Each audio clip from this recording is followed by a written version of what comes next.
प्रिय विद्यार्थियों एवं प्रतियोगी साथियों, नमस्कार। जैसा कि समास की श्रृंखला चल रही है, पहले भाग में आपने अव्ययी भाव समास और तत्पुरुष समास तथा उसके भेद देखे हैं। आइए उसी श्रृंखला में आगे जो अगला समास है, तीसरे नंबर पे आता है कर्मधारय समास, देखते हैं। कर्मधारय समास। कर्मधारय समास की पहचान कैसे करेंगे, कैसे पहचानेंगे कि कर्मधारय समास है। जैसे आपने अव्ययी भाव समास में सीखा कि अव्ययी भाव समास का पूर्व पद यानी पहले का पद अव्यय होता है और मुख्य होता है, प्रधान होता है। इसी तरह तत्पुरुष समास का उत्तर पद प्रधान होता है। तो कर्मधारय समास का जान लीजिए, उत्तर पद प्रधान होता है तथा पूर्व पद और उत्तर पद में विशेषण विशेष संबंध होता है। क्या होता है? जिस समस्त पद का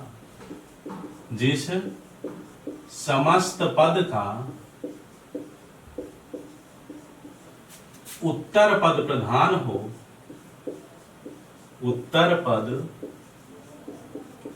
प्रधान हो तथा पूर्व पद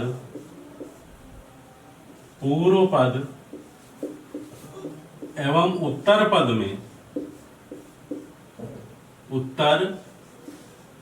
में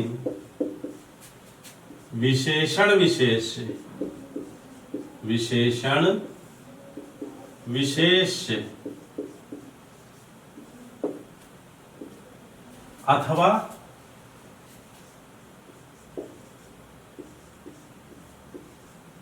उपमेय उपमान संबंध हो,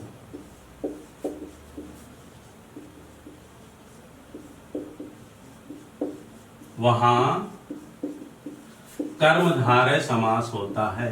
क्या होता है? कर्मधारय समास होता है। ठीक है, समझ में आया? जिस समस्त पद का उत्तर पद प्रधान हो तथा पूर्व पद और उत्तर पद में विशेषण विशेष संबंध हो। विशेषण विशेष जैसे कह दिया जाए काली गाय, तो गाय यहां क्या है? विशेष है। क्या है? विशेष है। और काली यहां क्या है? विशेषण है। ठीक है, तो यह संबंध हो। नील कमल, तो नील यहां क्या है? विशेषण है और कमल क्या है? विशेष। ठीक, तो जहां विशेषण विशेष संबंध हो या उपमेय उपमान संबंध हो, उसमें आपने सीखा है, जो पढ़ाया था उपमा अलंकार, उसमें उपमेय और उपमान बताया था। तो उपमेय उपमान संबंध दिखे या विशेषण विशेष संबंध दिखे, वहां कर्मधारय समास होता है। ठीक है, आइए इसके उदाहरण देखते हैं। और जो एग्जाम में आता है, वह जो बोर्ड एग्जाम में आता है, वह विग्रह करने के लिए और समास का नाम लिखने के लिए आता है। जैसे दिया हो इसके उदाहरण में, नील गगन, तो इसका विग्रह क्या होगा? संधि में आपको पता है, संधि में विच्छेद होता है, लेकिन समास में विग्रह किया जाता है। क्या किया जाता है? समास विग्रह होता है। तो समास विग्रह में नील गगन को कैसे तोड़ेंगे? नीला है जो गगन, क्या लिखेंगे? नीला है जो गगन। ठीक है, और समास का नाम पूछा जाएगा कि समास का नाम लिखिए, तो कौन सा समास होगा? कर्मधारय समास। कर्मधारय समास, बिल्कुल ठीक, समझ में आ रहा है। इसी तरह से श्वेतांबर, श्वेत का मतलब होता है सफेद। अंबर का मतलब होता है वस्त्र, अंबर का मतलब आकाश भी होता है। तो यहाँ श्वेतांबर है, तो श्वेत यानी सफेद वस्त्र, श्वेत वस्त्र है जो, कौन सा समास हो जाएगा? कर्मधारय समास। इसी तरह से नीलोत्पल, नीलोत्पल। अब नीलोत्पल अर्थ समझ लीजिए, नील माने नीला, उत्पल कमल का पर्यायवाची है, पर्यायवाची शब्द भी पढ़ाएंगे तब और अभ्यास आपका हो जाएगा। तो नीलोत्पल क्या होगा? नीला है जो कमल, समास कर्मधारय समास। इसी तरह से महात्मा क्या होगा? देख रहे हैं, विशेषण विशेष संबंध। महान है जो आत्मा, विग्रह करना सीखिए। महात्मा, महान है जो आत्मा, कौन सा समास होगा? कर्मधारय समास।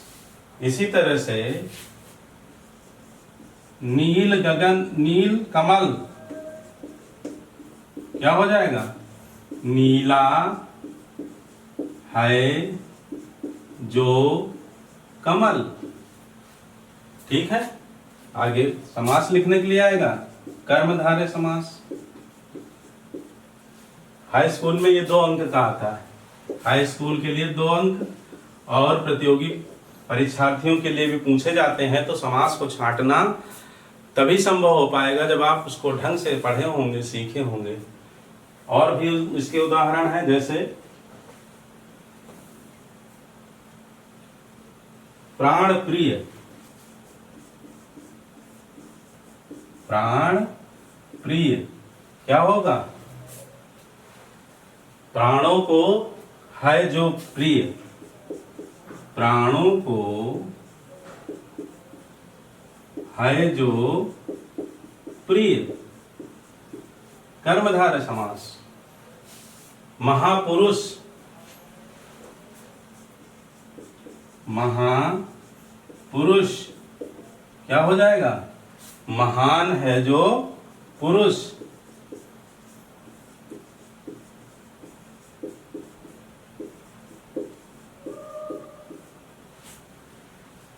ठीक है, कर्मधारय समास समझ में आया। और उदाहरण कुछ दे देते हैं, आप उसका विग्रह करना तो और अभ्यास हो जाएगा।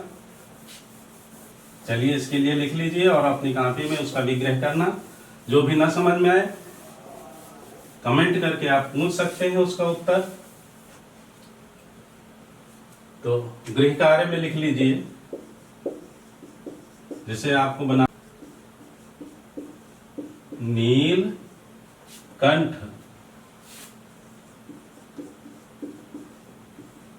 अधमरा,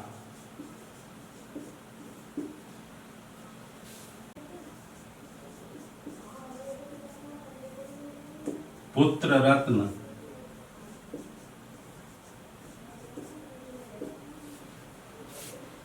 देखिए पुत्र रत्न में उपमान संबंध। ठीक है,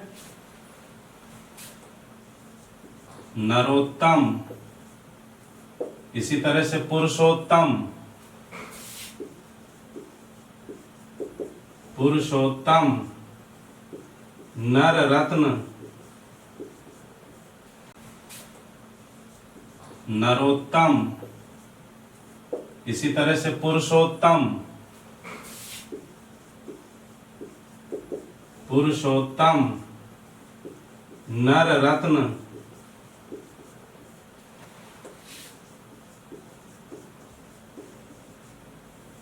ठीक है। तो इनका अभ्यास करना है। नीलकंठ, विग्रह क्या होगा इसका? नीला है जो कंठ, और थोड़ा सा विग्रह चेंज कर देंगे तो यह कर्मधारय भी हो जाएगा।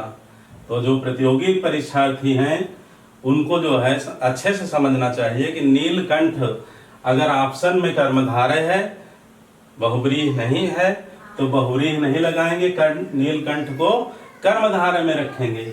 और अगर कर्मधारय समास ऑप्शन में नहीं है अथवा कर्मधारय और बहुव्रीहि दोनों हैं तो फिर बहुव्रीहि समास में इसको टिक करेंगे। ठीक है, तब क्या हो जाएगा, नीला कंठ है जिसका अर्थात शिव अन्य पद प्रधान होता है बहुव्रीहि समास में, तो नीलकंठ फिर बहुव्रीहि में हो जाएगा।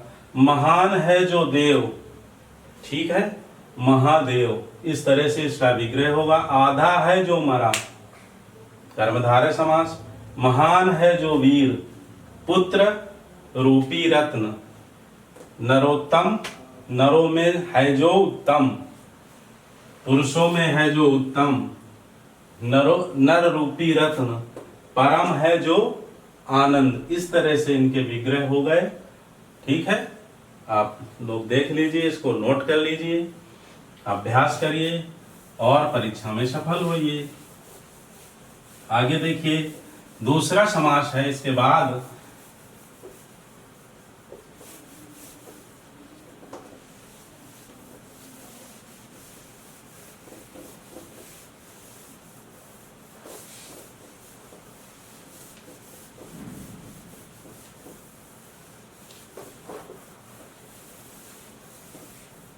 कौन सा समास है, द्विगु समास। द्विगु समास, जैसा आप देख रहे हैं समास में पहले ही द्वि लिखा है, द्वि का मतलब दो, द्वि का मतलब दो, तो इसको पहचानने की ये ट्रिक है। जहां द्वि, द्वि का मतलब दो, तो दो क्या है, संख्या है। दो क्या है, संख्या। अर्थात जिस समस्त पद का, समस्त पद तो बता चुके हैं, जान लीजिए समस्त पद क्या होता है, फिर देख लीजिए। समस्त पद जो होता है उसे हम सामासिक पद भी कहते हैं, सामासिक शब्द भी कहते हैं। और यह किनसे मिलकर के बना होता है, पूर्व पद और उत्तर पद से। पूर्व पद प्लस उत्तर पद का योग होता है। ठीक है, तो हिंदी में जो समास में होते हैं वह दो पद होते हैं, संस्कृत में दो से अधिक पदों का योग होता है। यहाँ मेल किसका होता है, पदों का, यानी शब्दों का। ठीक है, संधि में वर्णों का मेल होता है, बता चुके हैं पूर्व में। तो द्विगु समास को पहचानेंगे कैसे, आइए देखते हैं। द्विगु समास को पहचानने का बहुत आसान तरीका है और बहुत सरल भी लगता है, आपको भी लगेगा। द्विगु समास में पूर्व पद, पूर्व पद, पूर्व पद का मतलब समझ रहे हैं, पहले का पद। पूर्व का मतलब पहले का पद क्या होता है, संख्यावाचक तथा विशेषण। संख्यावाचक तथा विशेषण। ठीक, संख्यावाचक मतलब संख्या को व्यक्त करने वाला, और विशेषण माने विशेषता भी बता रहा हो। अब जैसे उदाहरण देख लीजिए, इसके परिभाषा लिखने है तो परिभाषा तो आती नहीं, बता दे रहे हैं। जिस समस्त पद का, परिभाषा ये होगी कि जिस समस्त पद का पूर्व पद संख्यावाचक तथा विशेषण हो वह वहां द्विगु समास होता है। उदाहरण देख लीजिए, बहुत आसान है। जैसे चौराहा, चौराहा, इसका समास विग्रह क्या होगा, चार राहों का समाहार। समाहार का मतलब समूह भी होता है, माने जहां चार राहें एक जगह मिल रही हो या निकल रही हो जगह से, उसे क्या कहते हैं, चौराहा। अब यहाँ आप चौ देख रहे हैं, क्या है, संख्यावाचक है, इसलिए इसमें कौन सा समास है, द्विगु समास। ठीक है, क्लियर। इसी तरह से त्रिभुज, त्रिभुज क्या हो जाएगा, तीन भुजाओं का समाहार,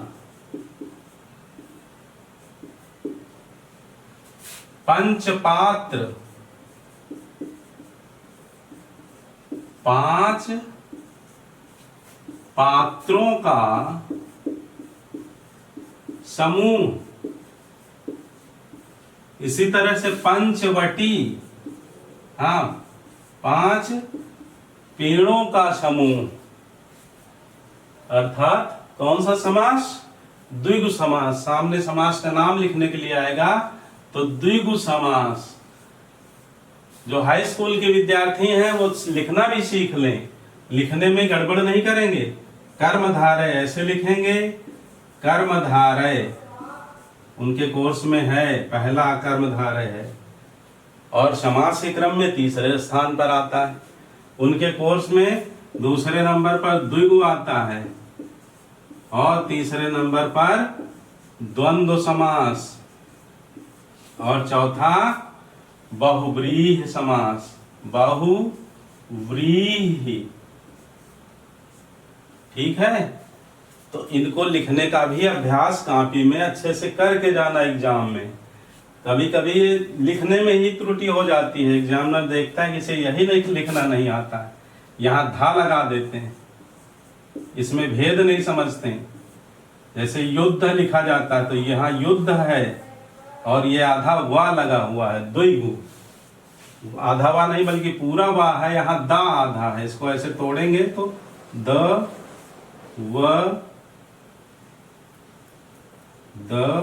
प्लस व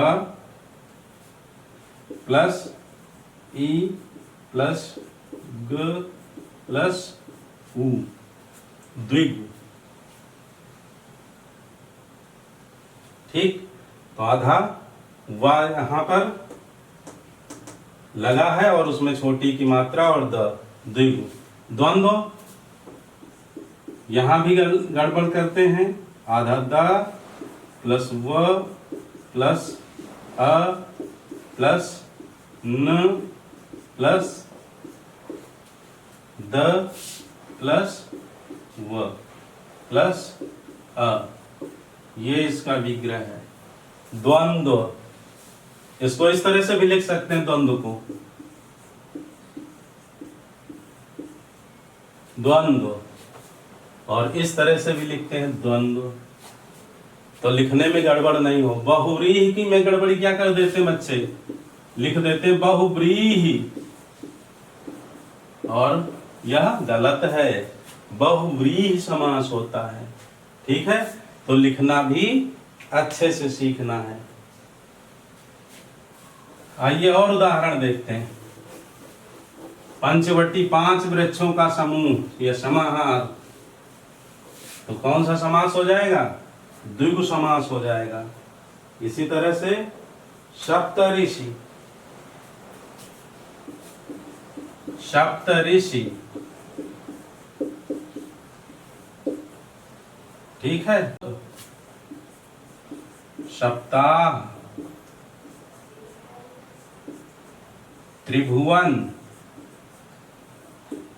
त्रिलोक,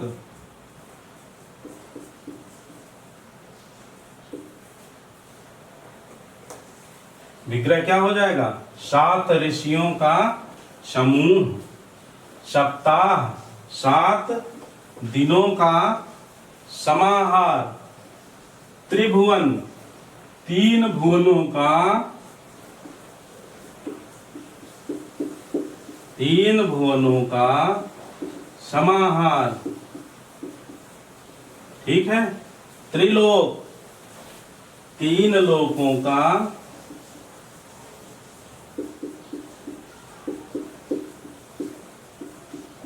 समाहार।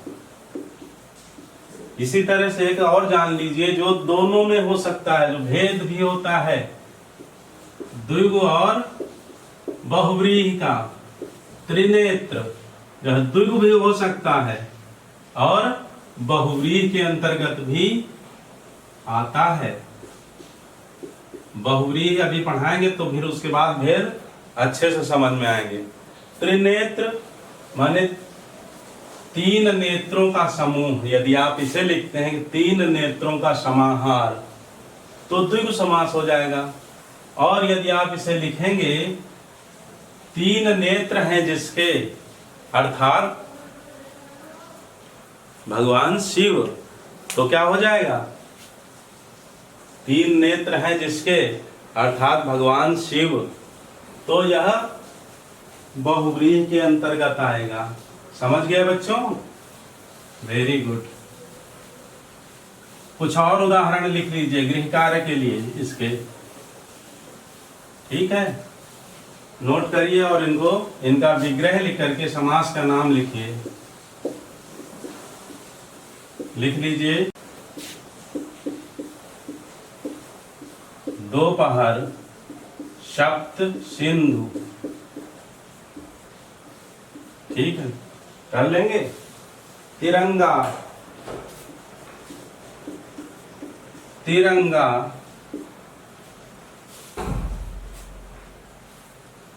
नवग्रह, नवग्रह, अष्टाध्यायी,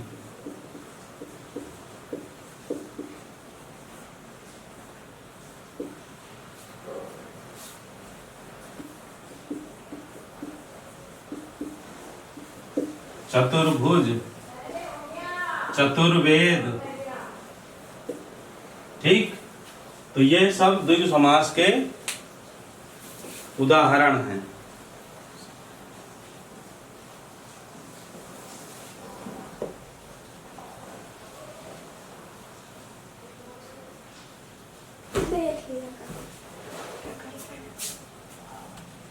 अगला समास है द्वंद्व समास।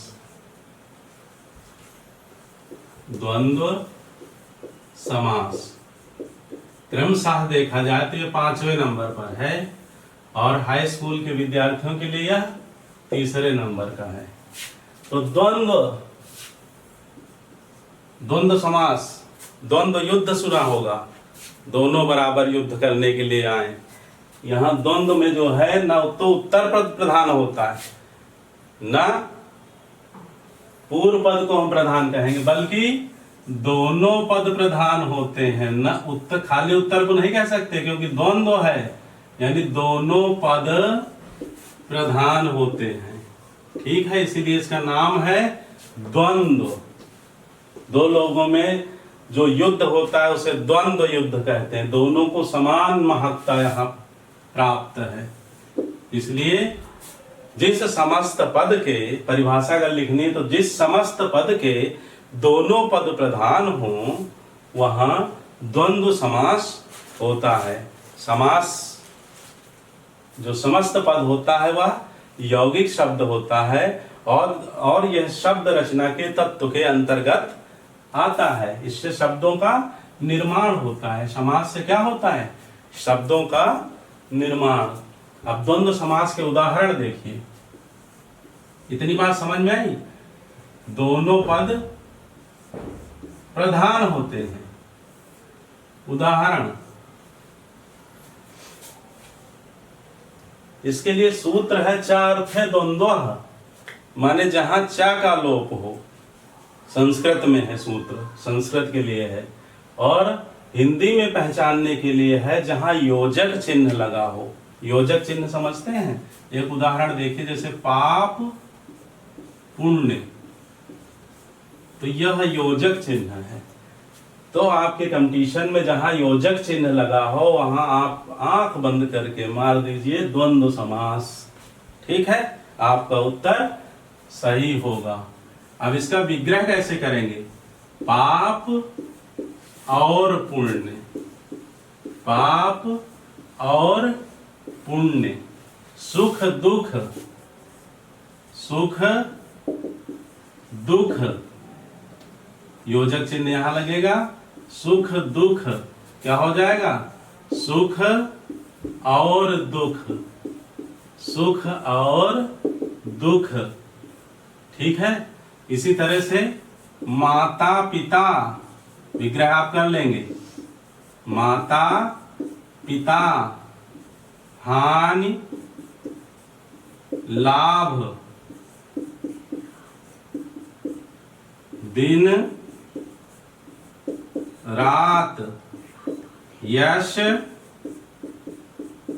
अपयश, उत्थान पतन,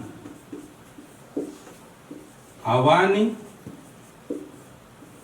अंबर, जल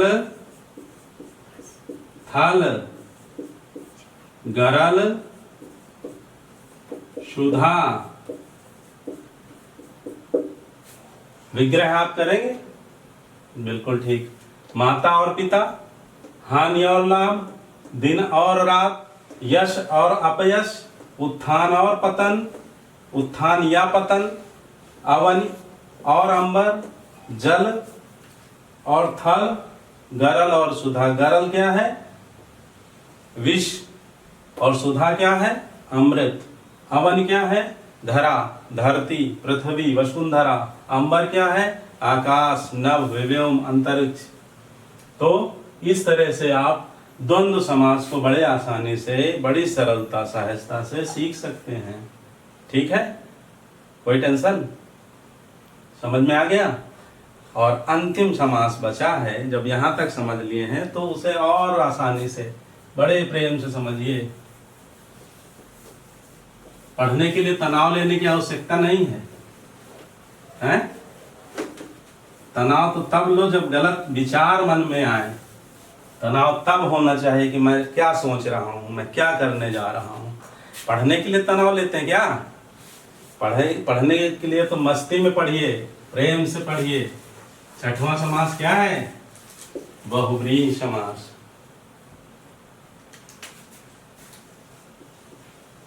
बहुव्रीहि समास, ठीक है।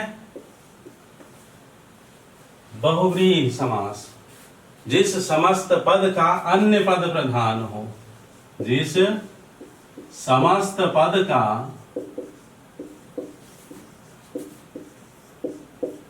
अन्य पद प्रधान हो, अन्य पद प्रधान हो।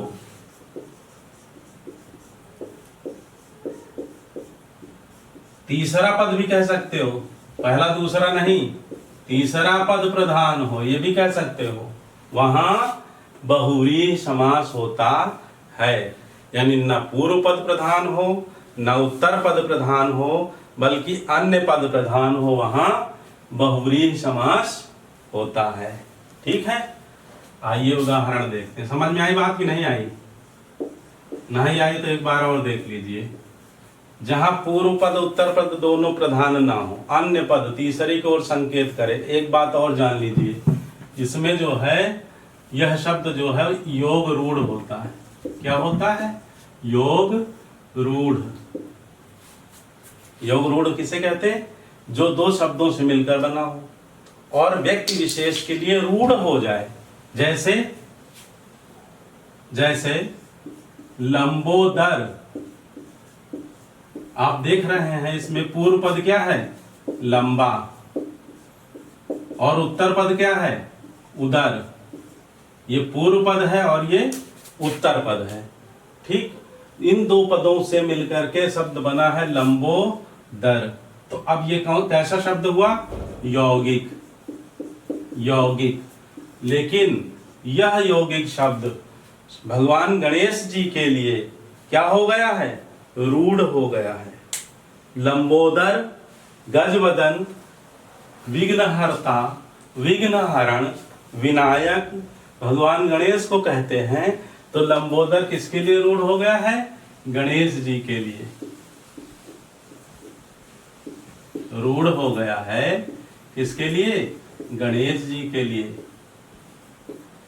गणेश जी के लिए। तो इसलिए यह कैसा शब्द होता है? योग रूढ़। बहुव्रीहि समास में जो भी शब्द होते हैं वह सभी योग रूढ़ होते हैं। योग रूढ़ होने का मतलब किसी व्यक्ति विशेष के लिए वह यौगिक शब्द रूढ़ हो जाता है। अब लंबे पेट वाले देखिए कितने लोग संसार में हैं, ठीक है, पहले भी रहे होंगे जब देवता रहे, देवता तो आज भी हैं, हमने भले ना देखा हो। तो उनमें से गणेश जी के लिए ही क्यों लंबोदर आता है? बड़े बड़े नेताओं के पेट होते हैं, ऐसे लोगों के लिए लंबोदर आता है क्या? लंबोदर जब भी शब्द आएगा आपका दिमाग मन मस्तिष्क किधर जाएगा? गणेश जी की तरफ, ठीक है। तो इसे ही कहते हैं योग रूढ़। तो बहुव्रीहि समास में यौगिक शब्द जो है वो रूढ़ होता है, इसलिए वो योग रूढ़ होता है। और वो उसके दोनों पद प्रधान नहीं होते हैं, बल्कि अन्य पद किसके लिए? गणेश जी के लिए। तो प्रधान कौन है? गणेश जी, ठीक। इसी तरह से दशानन, दशानन, अच्छा इसका विग्रह और सीख लीजिए। लंबा उदर है जिसका, अर्थात गणेश जी। कौन? गणेश जी। तो यहां कौन सा समास है? वह त्रिनेत्र। तो क्या हो जाएगा? तीन नेत्र हैं जिसके, तीन नेत्र हैं जिसके। तो तीन नेत्र हैं जिसके अर्थात कौन? भगवान शिव जी। अगर यही विग्रह हो तीन नेत्रों का समाहार तो क्या हो जाएगा? द्वंद्व समास। और विग्रह इस तरह से करेंगे, तीन नेत्र हैं जिसके, तो क्या हो जाएगा? अर्थात शिव की ओर संकेत हो रहा है, और तब समास हो जाएगा बहुव्रीहि समास, ठीक। इसी तरह से नीलकंठ, भेद समझ लीजिए, कर्मधारय और बहुव्रीहि में। नीला है जो कंठ, आप अगर ये करते हैं इसका विग्रह तो कर्मधारय हो जाएगा। और अगर आप ये लिखते हैं कि नीला कंठ है जिसका,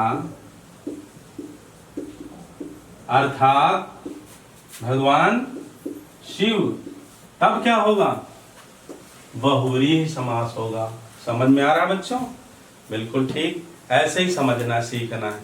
कुछ और शब्द हैं। पीतांबर, यहां भेद भी साथ में सीखते चलिए।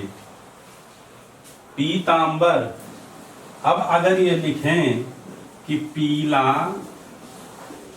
वस्त्र है जो, तो यहां क्या हो जाएगा? कर्मधारय, ठीक।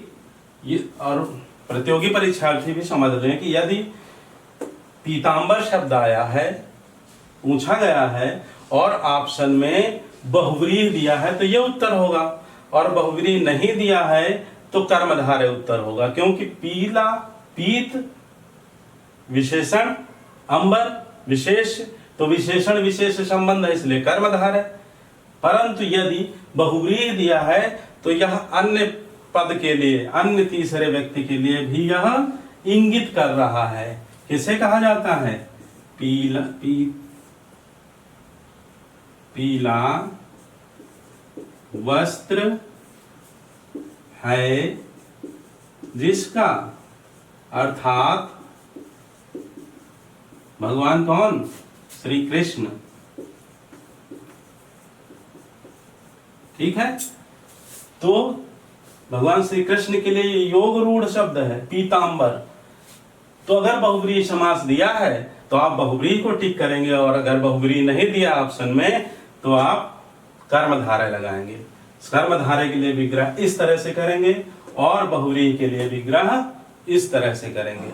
कुछ होमवर्क में दे देते हैं गृह कार्य, जिसके जो है विग्रह करना, नोट कर लीजिए।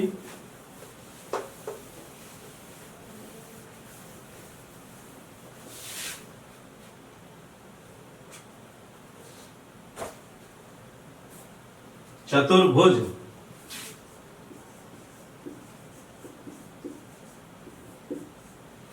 अब यहां देख लीजिए, लग रहा है कि द्वंद्व द्विगु समास है। चतुर्भुज 4 संख्यावाचक आ रहा है, लेकिन यह द्वंद्व के अंतर्गत 4 भुजाओं का समाहार जब लिखेंगे तो द्वंद्व हो जाएगा। दोनों में ये भेद है, अच्छे से इसे समझ लीजिए, इसीलिए साथ साथ बताते चल रहे हैं, कंफ्यूजन नहीं रखना है। इन दोनों शब्दों में दोनों दो समास हो सकते हैं। तो 4 भुजाओं का समाहार जब कहेंगे, 4 भुजाओं का समाहार, तो क्या हो जाएगा? द्विगु हो जाएगा।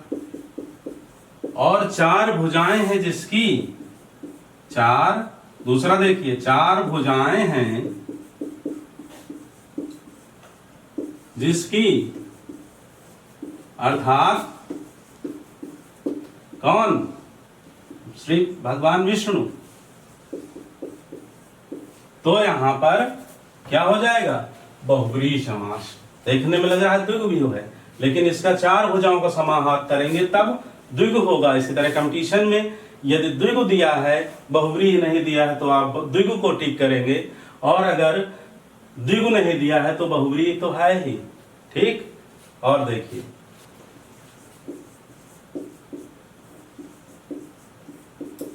चतुरानन में भी 4 लग रहा है, संख्यावाचक है, द्विगु है, लेकिन यह भी बहुब्रीहि के लिए आता है, क्योंकि इन शब्दों को मैं इसलिए दे रहा हूं कि आप जान लिए कि ये शब्द जो है किसी व्यक्ति विशेष के लिए रूढ़ हैं, और यह योग रूढ़ शब्द है। तो 4 मुख हैं जिसके, अर्थात ब्रह्मा जी, तो बहुब्रीहि समास। ठीक है, लिख लेंगे, 4 मुख हैं जिसके, अर्थात ब्रह्मा जी। ठीक। इसी तरह से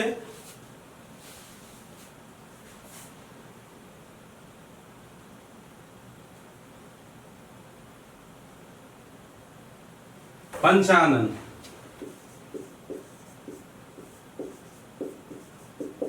या पंचमुख। तो पंच आनन आए तो 5 आनन है जिसके, अर्थात सिंह को कहा जाता है, ये 5 आनन वाला। और पंचमुख कहा जाए तो 5 मुख है जिसके, अर्थात भगवान शंकर। ठीक है, तो कुछ और नोट करिए इसके अतिरिक्त, अच्छे से अभ्यास हो जाए, जिससे एग्जाम में आए तो ये प्रश्न जो है आपसे गलत ना हो। पंकज भी योग रूढ़ शब्द है। पंकज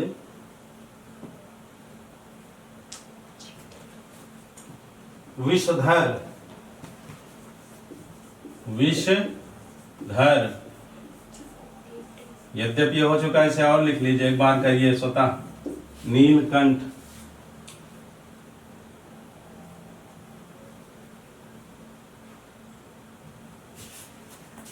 घनश्याम,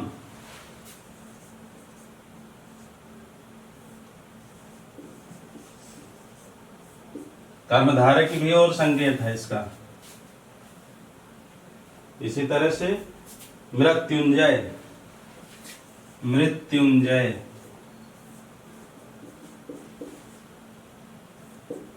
ठीक, तो ये होमवर्क में आपको करना है।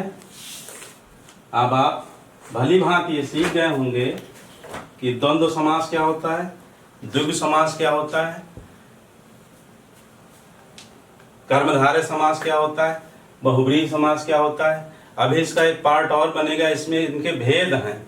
तो चूंकि यह प्रारंभिक स्तर का वीडियो रहा है, इसलिए प्रारंभिक जो है इसकी तैयारी आप इससे कर सकते हैं। इसके बाद जो इनके भेद हैं उन भेदों को समझाएंगे।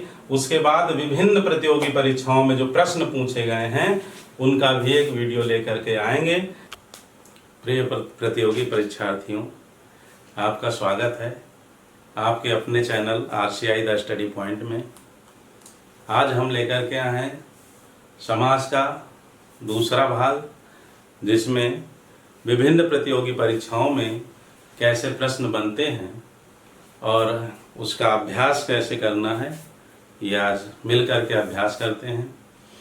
वहाँ समस्त पद दिया होता है प्रतियोगी परीक्षा के पेपर में, और समस्त पद में पूछा जाता है कि कौन सा समास है। 4 ऑप्शन दिए रहते हैं, अव्यय भाव, कर्मधारय, बहुब्रीहि अथवा द्वंद्व। जो 6 समास बताए हैं उनमें से एक ऑप्शन ही सही होता है और वही आपका सटीक उत्तर होता है। समास का विग्रह करना यदि ठीक से आ गया है तो आपका उत्तर सही होगा। यदि समास का विग्रह नहीं कर पा रहे हैं तो फिर आप सटीक उत्तर नहीं दे पाएंगे। अब किसी समस्त पद में या सामासिक शब्द में एक से अधिक समास हो सकते हैं। जैसे उदाहरण है विद्याधन। अब विद्याधन का विग्रह किया जाए कि विद्या से प्राप्त धन, तो विद्या से प्राप्त, कर्ता ने कर्म को करण से के द्वारा, तो करण तत्पुरुष या तृतीय तत्पुरुष हो जाएगा। और अगर कहा जाए कि विद्याधन का विग्रह इस तरह से किया जाए कि विद्या के लिए धन, तो के लिए कर्मणा एवं विप्रयति संप्रदानम, संप्रदान तत्पुरुष या चतुर्थी तत्पुरुष हो जाएगा। और अगर कहा जाए विद्या का धन, तो विद्या का धन संबंध तत्पुरुष हो जाएगा। तो देखिए तत्पुरुष के 3 भेद विद्या धन के विग्रह के आधार पर हैं। इसी तरह से अगर कहा जाए विद्या रूपी धन, तो कर्मधारय हो जाएगा। और यदि कहा जाए कि विद्या है धन जिसका, अर्थात माँ सरस्वती, तो बहुव्रीहि समास हो जाएगा। तो यदि सही ढंग से आपको विग्रह करना आता है और फिर विग्रह करने के साथ साथ ऑप्शन देखेंगे विकल्प में क्या दिया है, विकल्प देख करके, और सबसे सटीक इसका विकल्प क्या हो सकता है, जो पहले है सटीक भी है, वही आपका उत्तर होगा। तो एक समस्त पद में एक से अधिक समास हो सकते हैं। जैसे इसके पहले हमने बताया त्रिनेत्र। त्रिनेत्र जो है, त्रि जब संख्यावाचक आ रही, 3 नेत्र हैं जो, तो कर्मधारय हो जाएगा। और 3 नेत्र हैं जिसके, अर्थात भगवान शिव, तो बहुव्रीहि हो जाएगा।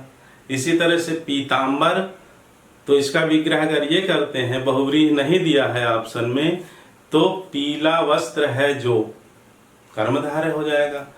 और कर्मधारय नहीं है, बहुव्रीहि दिया है, तो पीला वस्त्र है जिसका, अर्थात श्री कृष्ण। इसी तरह से चतुर्भुज, चतुर्भुज में भी कर्मधारय भी है और बहुव्रीहि भी है। ठीक है, कभी द्वंद्व लगता है और बहुव्रीहि भी होता है। तो विग्रह के आधार पर समास को हम उसका वर्गीकरण कर सकते हैं कि किस वर्ग में होगा ये 6 समासों में। कोई शब्द जैसे अभी हमने बताया, समस्त पद में एक से अधिक समास हो सकते हैं, तो घबराने की आवश्यकता नहीं है, अभ्यास की आवश्यकता है। अभ्यास कीजिए और अभ्यास के द्वारा यह साध्य है, इतना कुछ कठिन नहीं है। आइए मिलकर के साथ दिनानुदिन आए, बीचों बीच आए, हाथों हाथ, कानों कान, रातों रात, इन सब में जैसे भी इस तरह के 2 बार दोहराने वाले, पुनरुक्ति वाले शब्द आए, दिनानुदिन, बीचों बीच, रातों रात, हाथों हाथ, कानों कान, वहां पर अव्यय भाव समास आपको लगाना है। ठीक है, भर अव्यय है, भर पेट, भरसक, भरपूर, इस तरह के शब्द यदि आ रहे हैं तो आपको अव्यय भाव समास लगाना है। इसी तरह से हर घड़ी, हर पल, हर क्षण, प्रतिपल, प्रतिदिन, प्रतिक्षण, इन सब में आपको अव्यय भाव समास लगाना है। नाहक, यह भी अव्यय भाव समास का उदाहरण है। फिर आते हैं तत्पुरुष समास। गगन चुंबी, गगन को चूमने वाली, कर्ता ने कर्म को, कर्म तत्पुरुष, गगन चुंबी। गृहागत,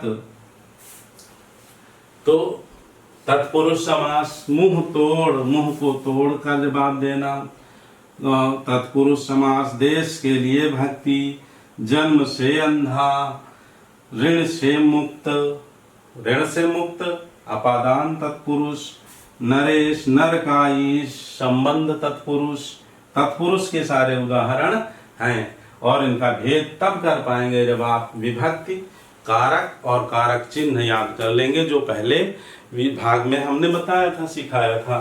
अगला है विद्याभ्यास। पूछ लिया जाता है कि विद्याभ्यास में कौन सा समास है। 4 ऑप्शन दे दिए जाएंगे, अव्ययभाव, तत्पुरुष, कर्मधारय, बहुव्रीहि। तो आप विद्याभ्यास में कौन सा समास लिखेंगे? तत्पुरुष समास लिखेंगे, क्योंकि विद्या का अभ्यास, संबंध तत्पुरुष।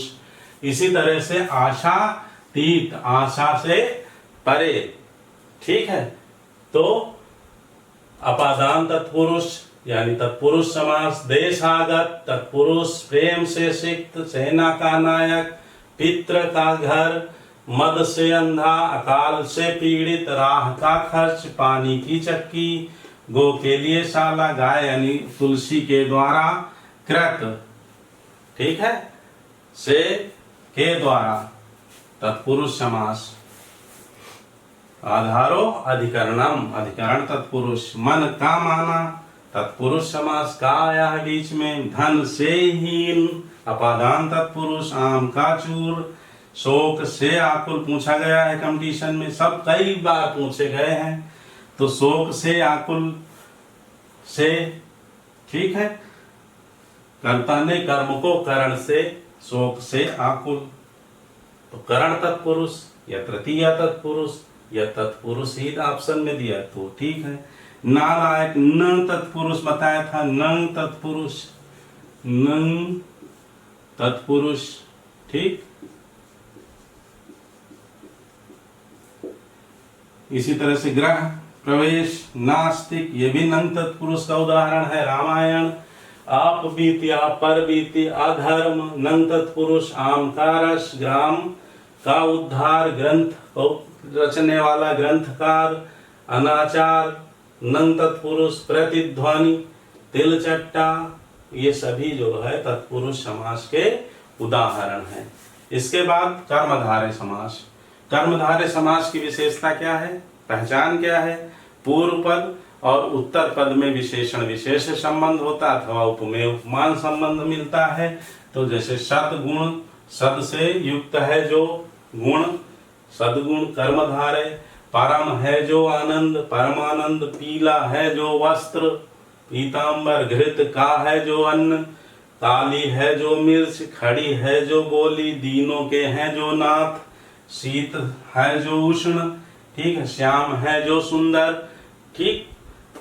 तो कर्मधारय का विग्रह इस तरह से होगा और वहां आपको विशेषण विशेष या उपमेय उपमान संबंध मिलता है। दही बड़ा, गुड़ धान्य, दही बड़ा भी कर्मधारय के अंतर्गत आता है। यदि कर्मधारय ऑप्शन में नहीं है तो दही का बड़ा आप तत्पुरुष समास पे लगाएंगे, और कर्मधारय दिया है तो कर्मधारय लगाएंगे।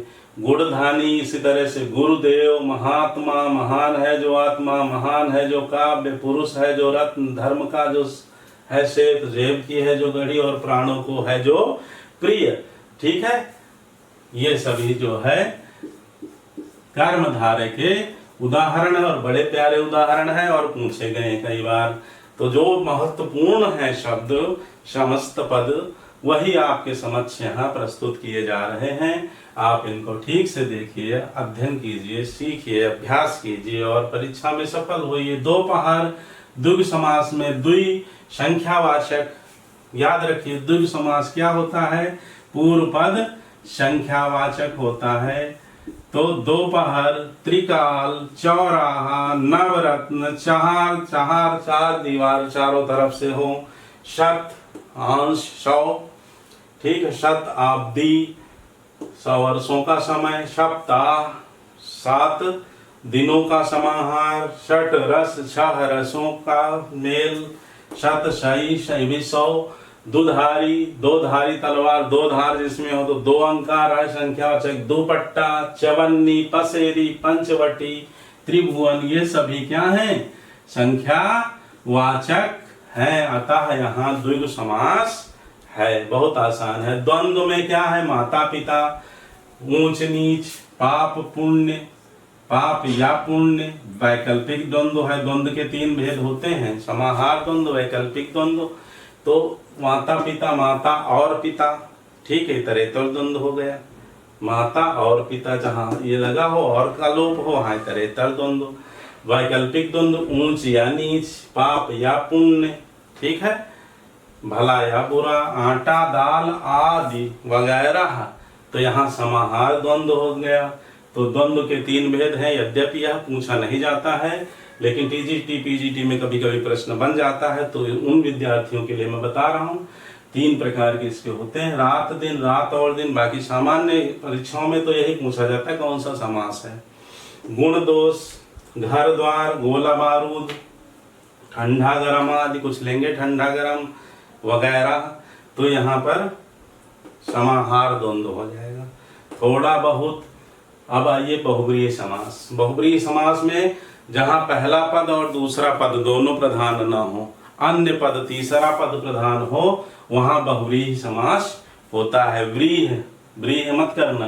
पीतांबर, पीला है वस्त्र जिसका, अर्थात भगवान श्री कृष्ण। चतुर्भुज, 4 हैं भुजाएं जिसकी, अर्थात भगवान विष्णु। नीला है कंठ जिसका, अर्थात शिव। लंबा है उदर जिसका, अर्थात गणेश जी। मृग नयनी है, मृगों के समान नेत्र हैं जिसके, अर्थात वह स्त्री।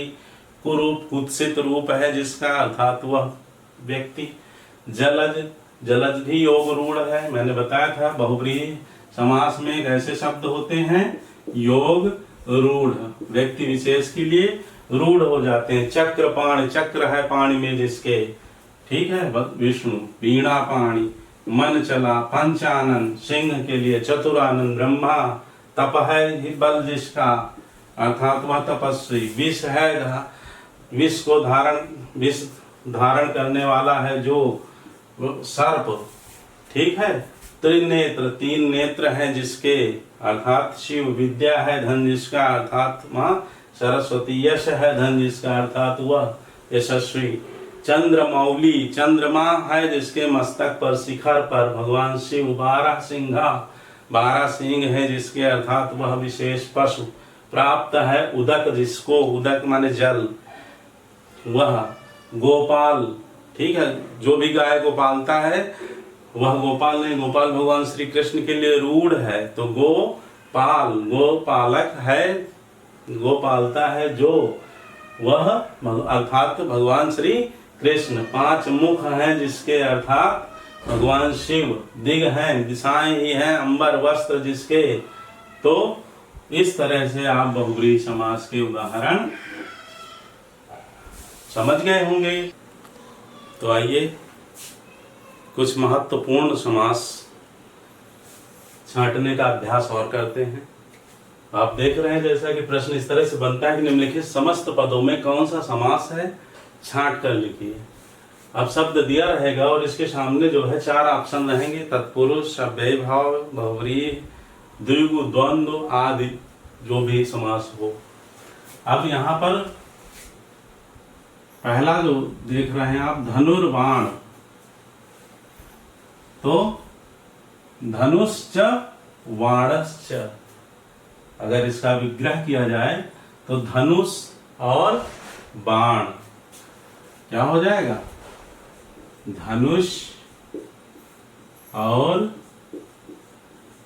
बाण। तो समझ रहे होंगे आप, द्वंद्व समास है और का लोप है यहाँ पर, तो द्वंद्व समास। इसी तरह से अगला है अकाल पीड़ित। क्या बनेगा ये, अकाल से पीड़ित, अकाल से पीड़ित। कर्ता ने कर्म को करण से, तृतीया तत्पुरुष, और खाली तत्पुरुष है तो तत्पुरुष लिख देंगे आप। यहां क्या लिख देंगे, द्वंद्व लिख देंगे। अगला है पर्णकुटी। तो पर्ण की कुटी, संबंध तत्पुरुष।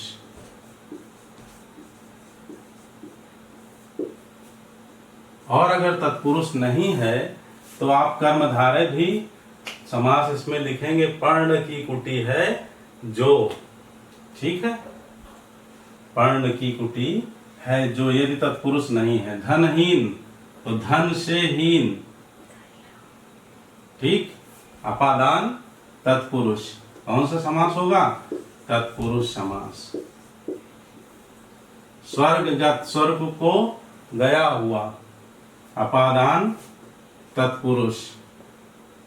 ध्रुवम पाए अपादानम, से हटा हुआ, अलग गया हुआ, तो स्वर्गगत तत्पुरुष समास।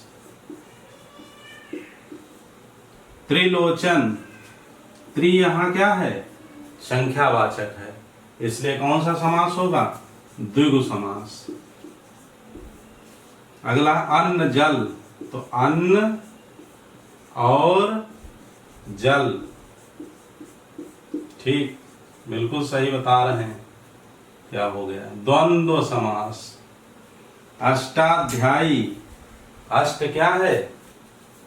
संख्या है, इसलिए कौन सा समास हो जाएगा? द्विगु।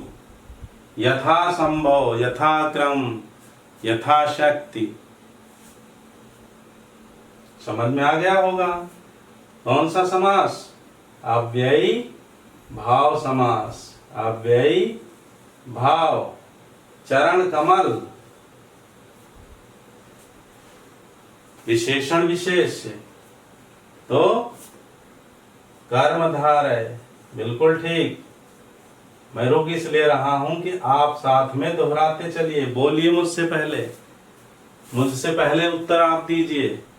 घुड़सवार, हाँ, घोड़े पर सवार, पर में और पर अधिकरण, आधारो अधिकरणम सूत्र है, तो अधिकरण क्या? तत्पुरुष, तो यहां तत्पुरुष समास हो जाएगा। तत्पुरुष समास। गर्भ शून्य, गर्भ से शून्य, से धनहीन, धन से हीन, पाप मुक्त, कर्ज मुक्त, ऋण मुक्त, गर्भ शून्य, अहंकार से शून्य, तत्पुरुष समास। अपादान तत्पुरुष, पंचमी तत्पुरुष, सीधे तत्पुरुष। सप्तऋषि, सप्त, ठीक पहुंचे। सप्त, सात, संख्यावाचक, तो कौन सा हो जाएगा? द्विगु समास। और ये विभिन्न प्रतियोगी परीक्षाओं में, रेलवे का हो, बीएड हो, टीजीटी पीजीटी हो, या फिर यूपीपी हो, यूपीएसआई हो, दिल्ली पुलिस, अन्य जो है विभिन्न परीक्षाओं में ये पूछे गए महत्वपूर्ण समास के पद हैं। विद्यार्थी, हाँ बिल्कुल ठीक, तत्पुरुष। विद्या को चाहने वाला, मुख दर्शन, मुख का दर्शन, संबंध तत्पुरुष, तत्पुरुष। देशांतर, देशांतर, देश का अंतर, कन्या का दान, तत्पुरुष। मृग चर्म, मृग चर्म, मृग का चर्म, तत्पुरुष। धर्म अधर्म, और का लोप है, तो कौन सा समास हो जाएगा? द्वंद्व समास, बिल्कुल ठीक। महान है जो वीर, कर्मधार है, बिल्कुल ठीक। आप लोग तो बहुत होशियार हैं। अब आइए देखिए, प्रत्येक, संधि इसके बाद होगी।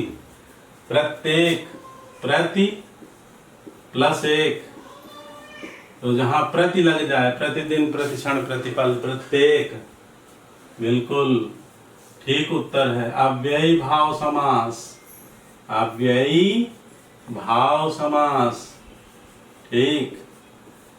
पंचाग्नि, पांच, द्विगु समास। आप बीती, आप पर बीती, पर में पर, अधिकरण, यानी बिल्कुल सही। वीर पुरुष, वीर है जो पुरुष, कर्मधार है, कर्म धारे समास, तो समझ में आ रहा। परशुधर, ठीक है, परशु है जिसके हाथ में, परशुराम एक व्यक्ति के लिए रूढ़ हो गया, कोई भी परश रख ले वो परशुधर नहीं होता है।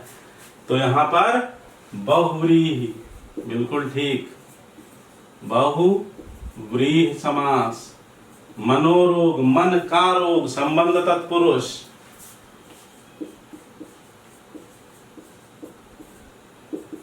अनुरूप, अनु जहां पर आ जाए, अनुरूप, अनुदान, अनुसार, अनुक्रम, वहां पर बिल्कुल बहुत अच्छे से आपने सीखा है। अव्ययी भाव समास होता है।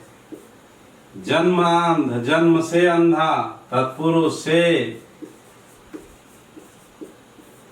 अनुदान, बिल्कुल ठीक, अव्ययी भाव। कृष्ण अर्जुन, कृष्ण और अर्जुन, कृष्ण और अर्जुन, बताइए, जल्दी बोलिए, बिल्कुल सही। द्वंद्व समास, द्वंद्व समास, ठीक है। तो ये महत्वपूर्ण शब्द हो चुके हैं। इसके बाद अगले भाग के लिए तैयार रहिए। अगला भाग लेकर के शीघ्र आएंगे। तब तक पढ़ते रहिए, अभ्यास करते रहिए, व्यस्त रहिए, मस्त रहिए।